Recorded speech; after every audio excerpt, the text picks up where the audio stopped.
Some secrets don't rattle when you shake the box, they just sit there, heavy and silent, waiting for the floorboards to rot beneath them.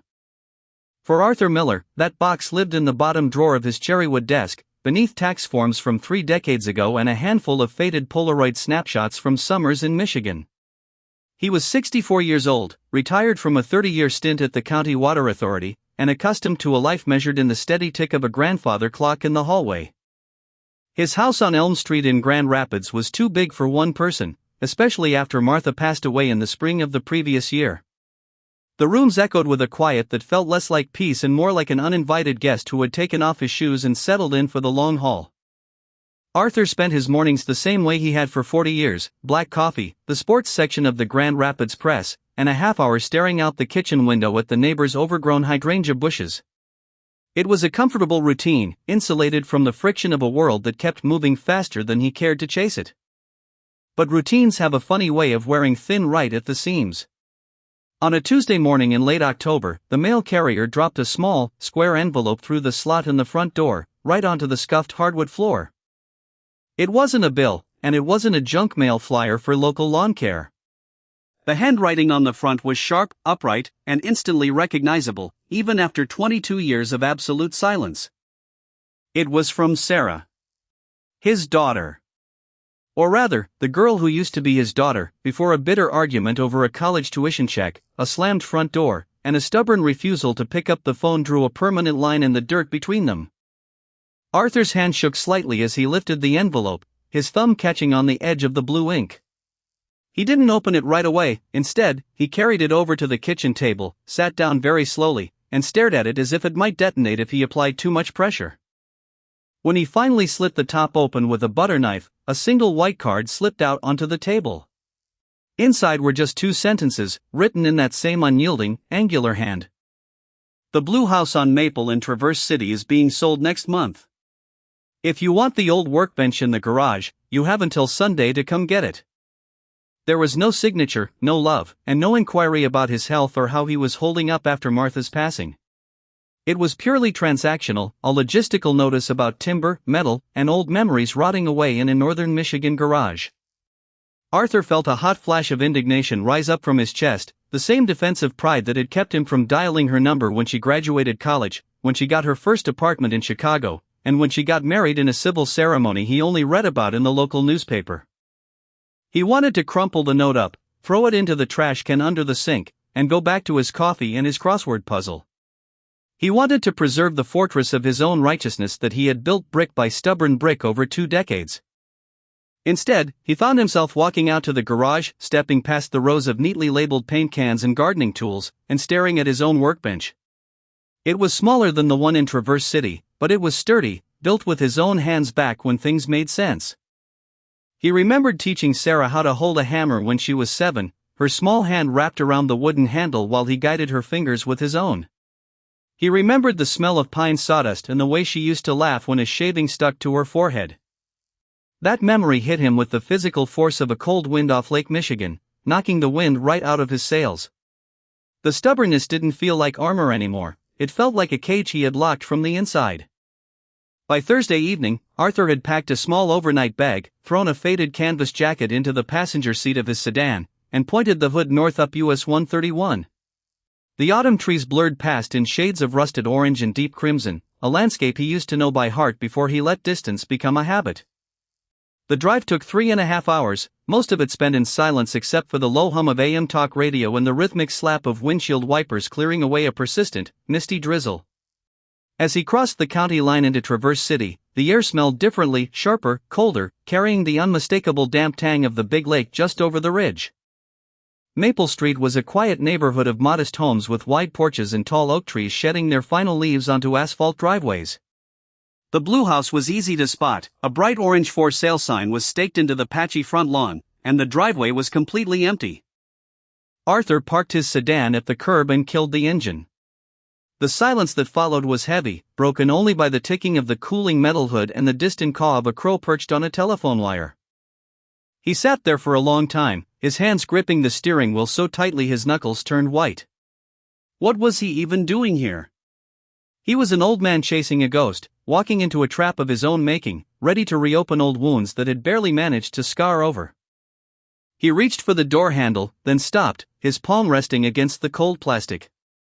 For a terrifying second, he considered putting the car in reverse, driving back down to Grand Rapids, and pretending he had never received the letter at all. Then he saw the figure walking up the sidewalk from the corner grocery store, carrying a brown paper bag in her arms. It was Sarah. She looked older, of course. There were fine lines around her eyes that weren't there the last time he saw her across the aisle of a crowded grocery store in Grand Rapids, years ago, when they had pretended not to see each other. Her hair was pulled back in a loose clip, and she wore a dark green cardigan that looked a little too big for her shoulders.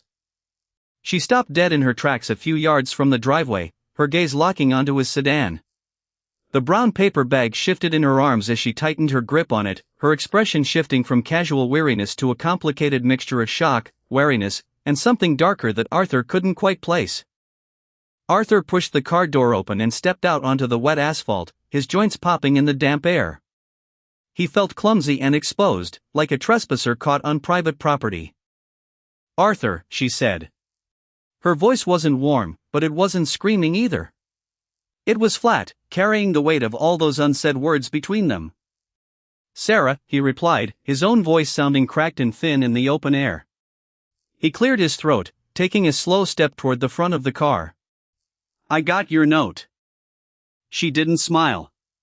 She didn't drop the bag. She just stood there under the gray Michigan sky, watching him with the same intense, analytical gaze she used to give her high school science projects when something didn't quite add up. "I didn't think you'd come," she said quietly.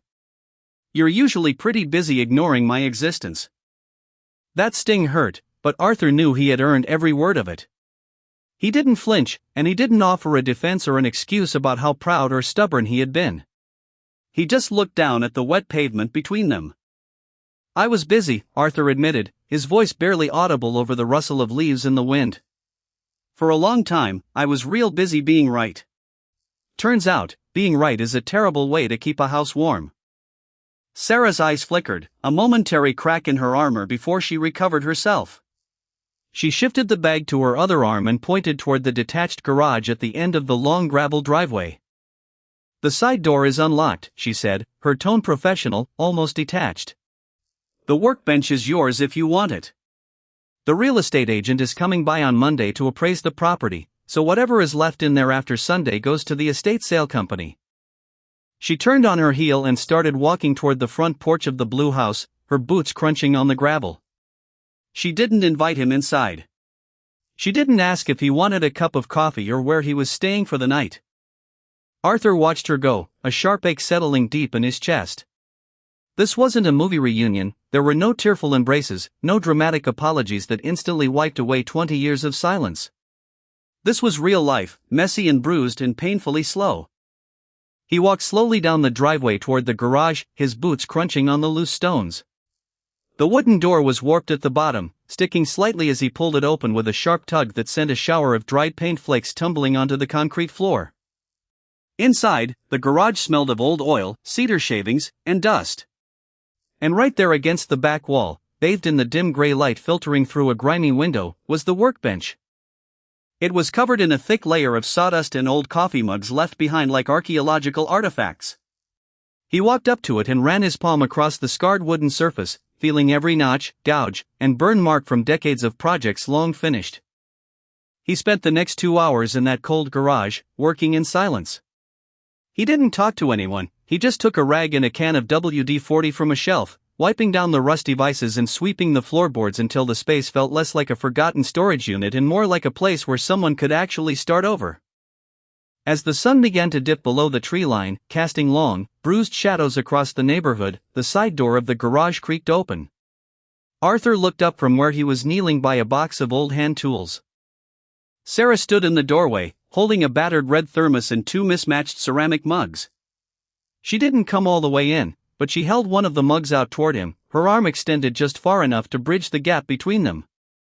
"It's just instant coffee," she said, her voice softer now, stripped of that defensive edge.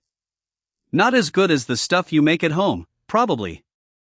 Arthur wiped his hands on a rag, stood up slowly with a groan from his lower back, and walked over to take the mug from her fingers.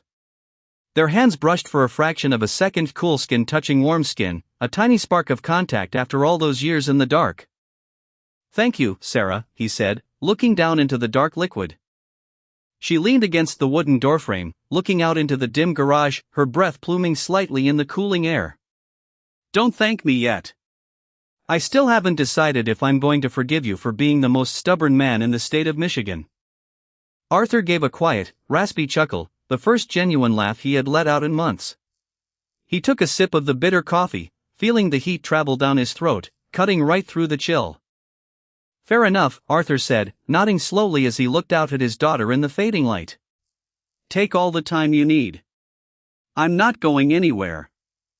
They stood there together in the quiet garage as dusk settled over Maple Street, two people with a long, rocky road ahead of them, finally taking the first small, trembling step down the path back to each other.